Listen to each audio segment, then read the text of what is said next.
Hello students, अस्सलाम वालेकुम। First year pre engineering students, जी हमने अपनी पिछली क्लासेस में क्रैमर्स रूल के टॉपिक को जो है वो कंप्लीट कर लिया था। और क्रैमर्स रूल के टॉपिक को कंप्लीट किया हमने ए मॉड, A1 मॉड, फिर A2 मॉड और फिर हमने A3 मॉड मालूम किया। फिर एक्स के लिए A1 मॉड को A मॉड से डिवाइड किया, A2 मॉड को A मॉड से, A3 को फिर हमने A मॉड से डिवाइड किया।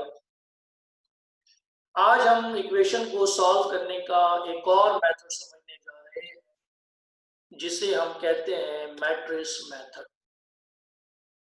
तो हेडिंग हमारी है solve the equation using matrix method. 2x plus 3y is equal to 5, x plus 4y is equal to 0। अब हम इस इक्वेशन को मैट्रिक्स मेथड से सॉल्व करेंगे। फर्स्ट ईयर मैथ में भी हमारे पास मैट्रिक्स मेथड है और मैट्रिक क्लास में भी हम मैट्रिक्स मेथड को अप्लाई कर चुके हैं।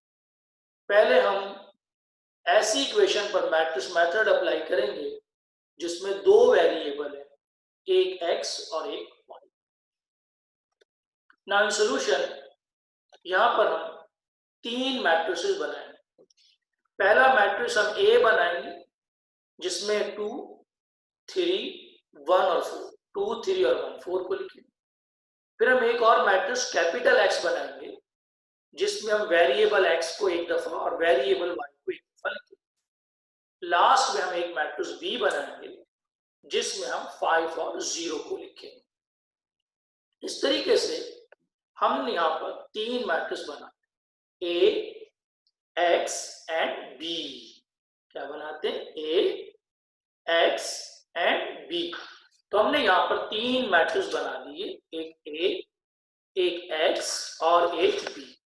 मैट्रिक्स जो A होता है ये कोफिशिएंट का मैट्रिक्स होता है, 2 और 1, 3 और 4। जो मैट्रिक्स X है ये हम वेरिएबल का मैट्रिक्स होता है, इसमें X और Y की बात। जो B मैट्रिक्स होता है बेटे ये constant values. We know that जब भी हम मैट्रिक्स मेथड को अप्लाई करेंगे तो फार्मूला यूज करेंगे x is equal to A inverse. इस फार्मूले में हमें तीन चीजों की जरूरत पड़ती है, एक x, एक A इनवर्स और एक B। x भी है हमारे पास, B भी है, बट A इनवर्स नहीं। तो first we will find A inverse. पिछली क्लासेस में हम A इनवर्स मालूम करना सीख चुके हैं। A इनवर्स का फार्मूला मैंने क्या बताया था आपको? A inverse is equal to adjoint of A divided by A mod. A inverse is equal to adjoint of A divided by A। अगर आपको इनवर्स मालूम करना है तो दो चीजों की, एक मॉड और एक इसका एडजॉइंट। तो हम पहले क्या मालूम करेंगे? पहले हम A मॉड मालूम करेंगे। पहले हम क्या मालूम करेंगे? A मॉड मालूम करेंगे। ठीक है जी, पहले हम A मॉड मालूम करेंगे।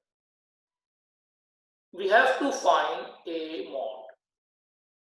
A मॉड मालूम करना 2 by 2 का बहुत ही आसान है। 2, 3, 1, 4, 2 को 4 से और 1 को 3 से मल्टीप्लाई करते हैं। तो 2 4s आर 8 और 1 को 3 से मल्टीप्लाई किया तो 3। 8 माइनस 3 बेटे किसके इक्वल हो गया? 5 के equal. Next we have to find adjoint of A। अब हम एडजॉइंट ऑफ A मालूम करें। एडजॉइंट ऑफ A 2 by 2 का बहुत ही आसान है। जो राइट हैंड डायरेक्शन में नंबर्स हैं इनकी जगह को बदल देंगे और लेफ्ट हैंड डायरेक्शन में नंबर्स इनके साइन को बदल देंगे।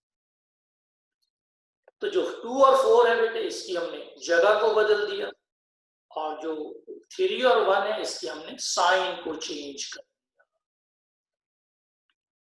Putting A mod and adjoint of A in equation, ये मैंने इसको इक्वेशन 2 में पुट कर दिया। इक्वेशन 2 में A inverse is equal to, ऊपर एडजॉइंट आ गया, नीचे 5। हम आमतौर पर करते ये हैं कि जब इनवर्स निकालते हैं तो 5 को सबसे डिवाइड करते हैं। यहाँ भी डिवाइड किया जा लेकिन अगर हमने इसको यहाँ 5 से डिवाइड कर दिया तो आगे चलकर क्वेश्चन हमारे लिए थोड़ा सा डिफिकल्ट, क्योंकि ये आंसर नहीं है। तो भाई यहाँ पर मैं स्टूडेंट को एक आसान टेक्निक ये बताता हूँ कि जब आप मैट्रिक्स मेथड का क्वेश्चन सॉल्व कर रहे हो और नीचे अगर कोई इनवर्स में 5 या 2 या कोई भी ऐसी वैल्यू आपके पास आ जाए तो आप उसको डिवाइड हरगिज ना करें, बल्कि इस 5 को नीचे से बाहर निकालें। भाई जब आप 5 को नीचे से बाहर निकालेंगे तो ऊपर आपके पास कुछ नहीं बचेगा, तो ऊपर डेफिनेटली हमें 1 ही लिखना पड़ेगा। यानी हम इसको लिख सकते हैं 1/5 इंटू 4 -3 -1 और 2 यूं लिख सकते हैं। और वैसे हम जानते भी हैं ये बात कि भाई A inverse is equal to 1/A mod into adjoint of A भी लिखा जाता है। इसको आप भी लिख सकते हैं। और फिर अगर आप चाहें तो इसको adjoint of A divided by A mod भी लिखा जाता है। दोनों तरीके से उसको लिख सकते हैं। तो अब हमने करना क्या है कि नेक्स्ट लाइन में ये जो 5 है इसे हम 1/5 करके बाहर निकाल देंगे। हमने इसको डिवाइड नहीं करना। Putting all values in equation 1। अब हमने क्या करना है, इन तमाम वैल्यूज को इक्वेशन 1 में ये पुट करना। भाई इक्वेशन 1 क्या थी? इक्वेशन 1 आपको याद होनी चाहिए, x is equal to A inverse B। x is equal to A inverse B ये हमारी इक्वेशन। तो यहां पे ये x है, ये पूरा रिजल्ट हमारे पास A इनवर्स का रिजल्ट है। और लास्ट में ये हमारे पास क्या है भाई? ये हमारे पास B है। अब आपने 1/5 को बेटे सेम एज इट इज यू उतारना है। इन दो मैट्रिसेस को हम करेंगे मल्टीप्लाई। ये यूं रो को कॉलम से मल्टीप्लाई करेंगे। 4 को 5 से मल्टीप्लाई किया तो 4 5 are 20। साइन हम हमेशा पॉजिटिव ही लगाते हैं। माइनस के 3 को जब आप 0 से मल्टीप्लाई करेंगे तो -3 0 लिखें या +0 लिखें कोई फर्क नहीं पड़ता। माइनस के 1 को जब आप 5 से मल्टीप्लाई करेंगे तो ये माइनस का 5 बन जाएगा। फिर साइन बेटे पॉजिटिव लगाएंगे। 2 को 0 से मल्टीप्लाई किया तो ये 0 आ गया। तो 20 + 0 क्या बना आपके पास? 20 बन जाएगा। और -5 + 0 बेटे क्या बनेगा? -5 बनेगा। अच्छा जी, अब कोई कहेगा सर ये 1/5 का क्या करना है? ये आप कुछ नहीं। अब 20 को 5 से कैंसिल करवा, तो 20 को जब आप 5 से कैंसिल करेंगे तो 5 का टेबल पढ़ेंगे तो 5 4 20। और माइनस के 5 को जब आप 5 से डिवाइड कर कैंसिल करेंगे तो आपके पास इसका आंसर क्या आ जाएगा? -1 आ जाएगा। तो ये इस तरीके से आप इसको बहुत ही आसानी के साथ सॉल्व कर सकते हैं। ये आपके पास 4 और -1। आखिर में हम इसका रिजल्ट लिख सकते हैं, सोल्यूशन सेट 4, -1।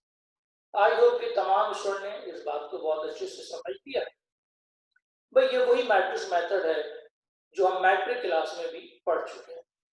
मैट्रिक्स मेथड जब हम किसी भी क्वेश्चन पर अप्लाई करते हैं तो हमारा फार्मूला होता है x is equal to A inverse.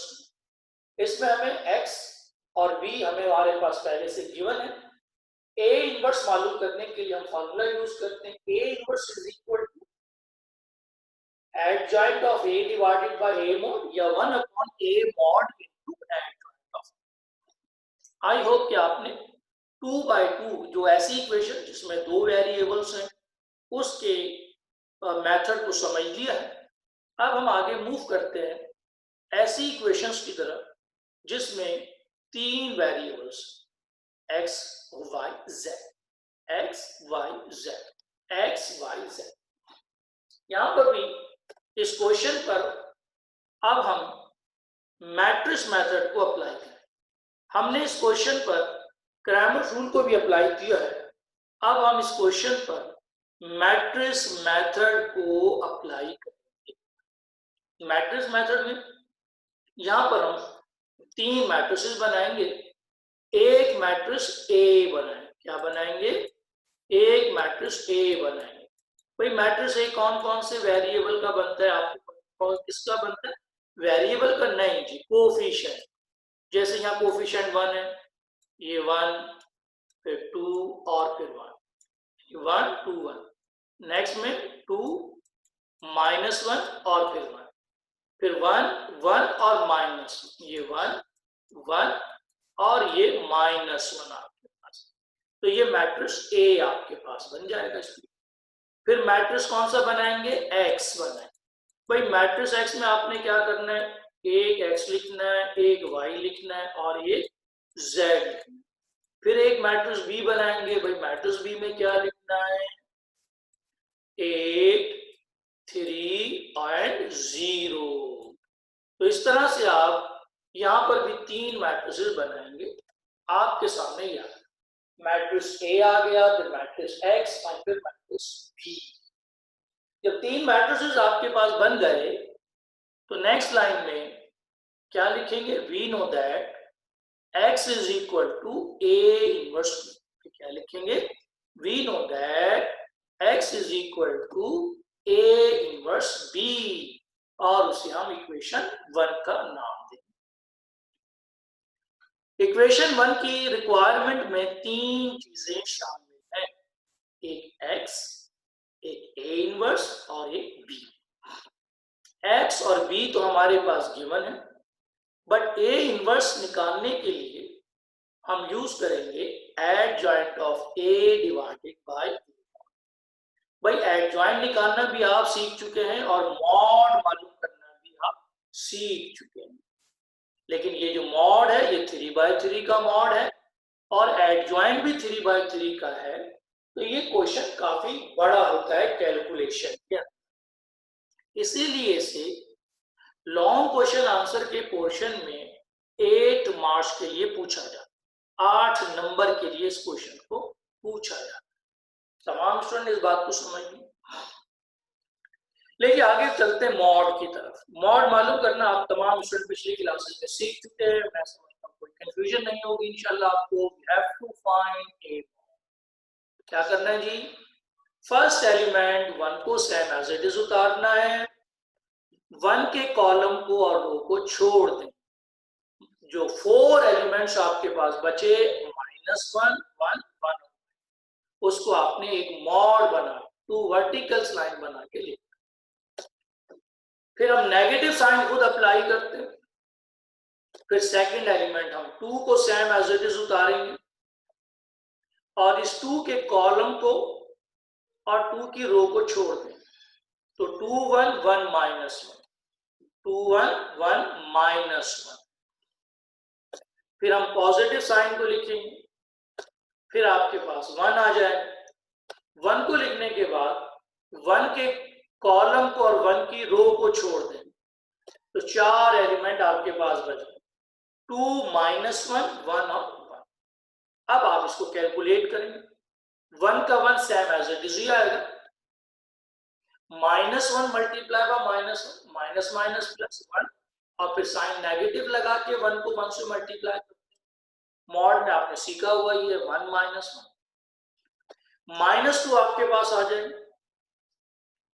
फिर 2 को -1 से और 1 को 1 से मल्टीप्लाई किया, दैट इज -2 -1। फिर पॉजिटिव 1 आपके पास सेम एज इट इज ही आ जाएगा। 2 एक फार्मूले का माइनस और एक टर्म का माइनस, 2 + 1, तो 1 -1 0, 0 को 1 से मल्टीप्लाई किया 0 आ, -2 -1 -3, माइनस के 3 को माइनस के 2 से मल्टीप्लाई कर दी +6, 2 में 1 को ऐड किया 3, तो 6 + 3 that is equal to 9। A mod का आंसर 9 आ गया।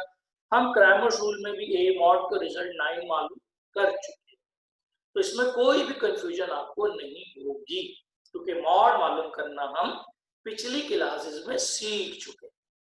मॉड के बाद अब हम क्या मालूम करेंगे, we have to find adjoint of A, और उसके लिए नेक्स्ट स्टेप में क्या लिखना है, we know that adjoint of A is equal to a11 a12 a13 a21 a22 a23 a31 a32 a33 का ट्रांसपोज, और इसे हम इक्वेशन 3 का नाम देंगे।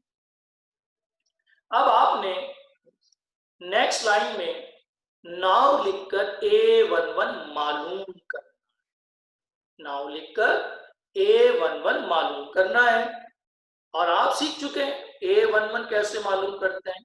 भाई नेक्स्ट जो स्टेप होगा, तमाम स्टूडेंट बहुत ज्यादा कंसंट्रेशन रखेंगे कि नेक्स्ट स्टेप में देख रहे हैं कि आपके सामने स्क्रीन पर मैट्रिक्स लिखा हुआ, आपने इस मैट्रिक्स को अगेन नहीं लिखना है, आप अपना जो एडजॉइंट का a11 जो मालूम करेंगे वो नाउ लिखेंगे, और इसके नीचे a11 का रिजल्ट लिखना। a11 इज इक्वल टू, आप जानते हैं पिछली क्लासेस में सीख चुके हैं, -1 की पावर 1 + 1 वर्टिकल लाइंस लगाएंगे। a11 का मतलब फर्स्ट रो और फर्स्ट कॉलम को छोड़ दिया, 4 एलिमेंट बच गए, उनको आपने उतार, -1 पे square same as it is ही रहेगा, -1 मल्टीप्लाई बाय -1 फिर 1 multiply by 1 that is equal to 1 - 1 1 - 1 that is 0 0 multiply by 1 आपके पास a11 is equal to 0। a12 कैसे निकालना है, -1 की पावर क्या बनेगी 1 + 2, दो वर्टिकल लाइंस लगाएंगे, a12 का फर्स्ट रो को और सेकंड कॉलम को छोड़ दिया जाए, फर्स्ट रो और सेकंड कॉलम 2 1 2 1 फिर ये 1 और फिर -1, -1 पर क्या आ गया 3 आ गया, 2 को -1 से मल्टीप्लाई किया -2 फिर -1 -1 का cube -1 -2 -1 -3 multiply by -1 that is equal to 3 a13 -1 की पावर 1 + 3 आपके पास आ गया, 2 वर्टिकल लाइंस लगाएंगे, ये a13 आ, फर्स्ट रो और थर्ड कॉलम को छोड़ दिया, फर्स्ट रो और थर्ड कॉलम को छोड़ दिया, 2 -1 1 और -1 पे पावर 4, 2 को 1 से मल्टीप्लाई करेंगे तो 2 -1 और 1 +1, 2 में 1 को ऐड कर दिया 3, 3 को 1 से मल्टीप्लाई किया तो 3, और ये आपके पास 3 आ, तो a11 0 a12 3 और a13 का आंसर 3 आ गया। नेक्स्ट स्टेप में आपने क्या कंटिन्यू करना है, a21 मालूम करना, क्या मालूम करना है a21, उससे मालूम करें a21 क्या लिखेंगे, a21 इज इक्वल टू -1 की पावर 2 + 1 और फिर सेकंड रो को और फर्स्ट कॉलम को छोड़ दिया है, जैसा कि आपके सामने याद, a21 -1 की पावर 2 + 1, ये 2 वर्टिकल लाइंस बना दी, ये 2 1 आ गया, सेकंड रो और फर्स्ट कॉलम को छोड़ दिया, 2 1 1 और -1 की पावर 3 मल्टीप्लाई कर दिया, -1 -3 मल्टीप्लाई किया तो 3 आपकी, a21 के बाद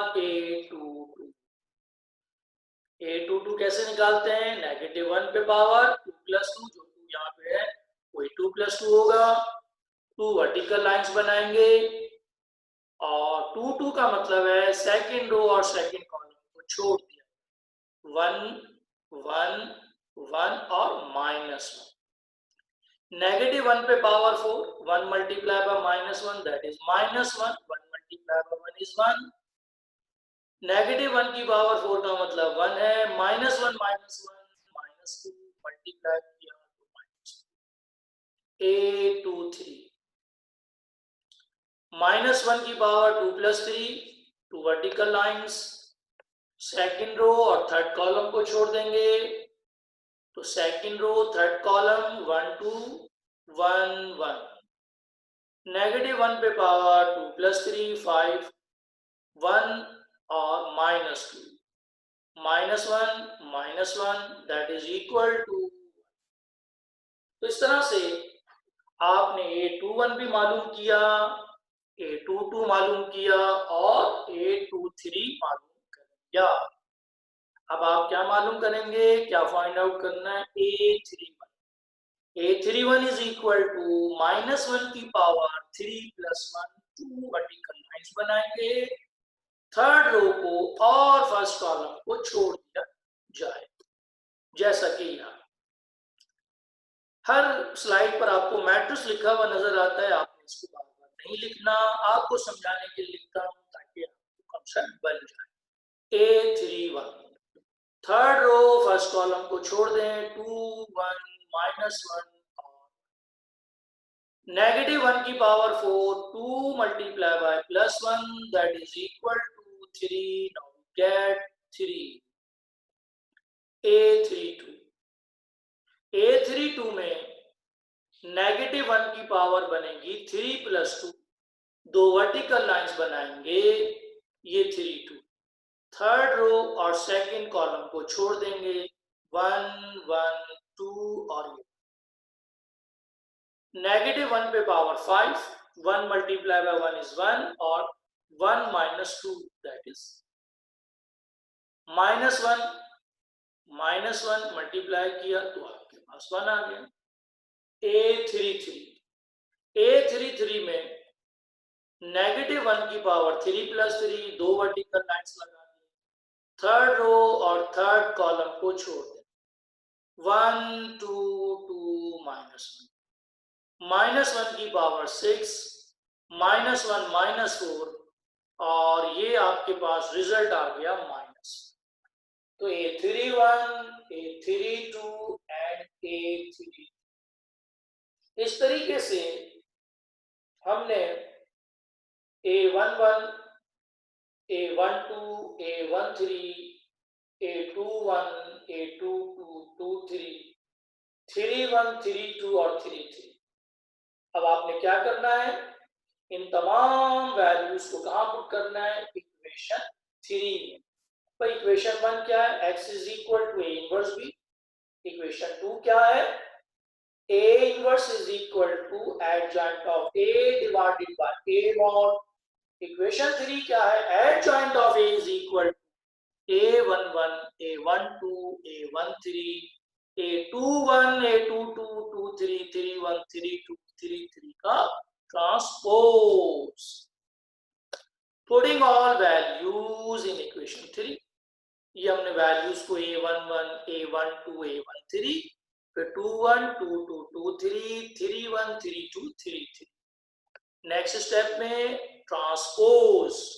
भाई ट्रांसपोज क्या कहता है, ट्रांसपोज ये बताता है कि रो को किसमें कन्वर्ट करना है, कॉलम में।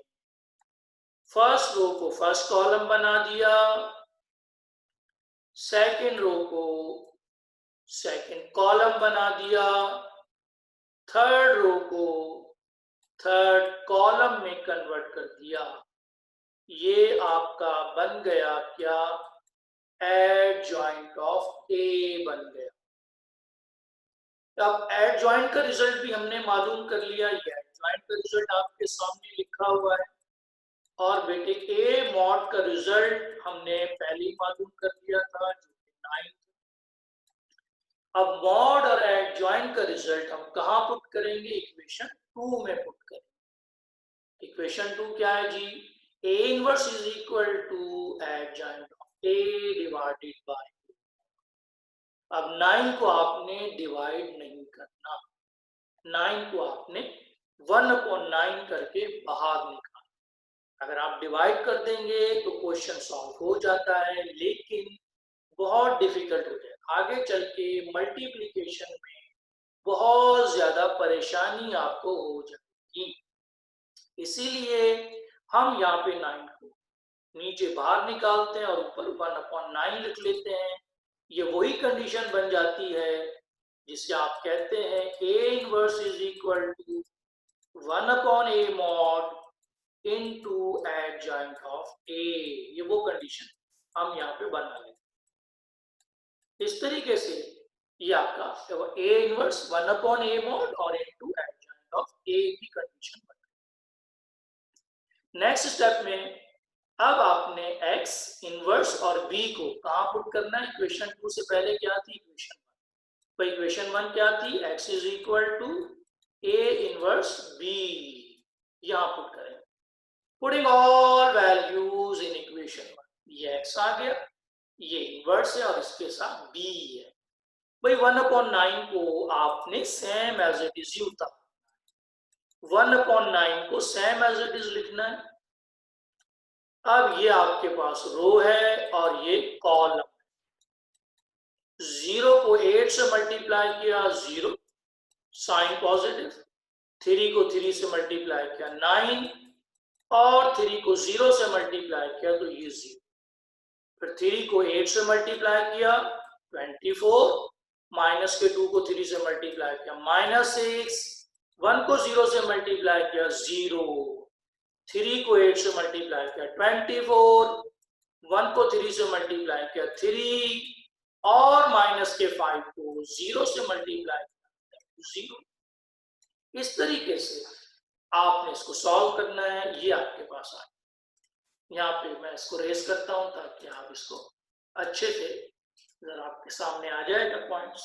ये मैं इसको रेस करूँ तो आप तमाम इसको बहुत अच्छे से समझ रहे हैं कि हमने रोज को मल्टीप्लाई किया कॉलम के साथ, सिंप्लीफाई किया तो 9, 18 और 27 मेरे पास आ। अब ये जो 9 है इसको हम 9 से डिवाइड कर दें तो 9 को जब 9 से डिवाइड करेंगे तो 1 आ जाएगा, 18 को 9 से डिवाइड करेंगे तो 2 आ जाएगा और 27 को जब आप 9 से डिवाइड करेंगे तो ये 3 पर कैंसिल।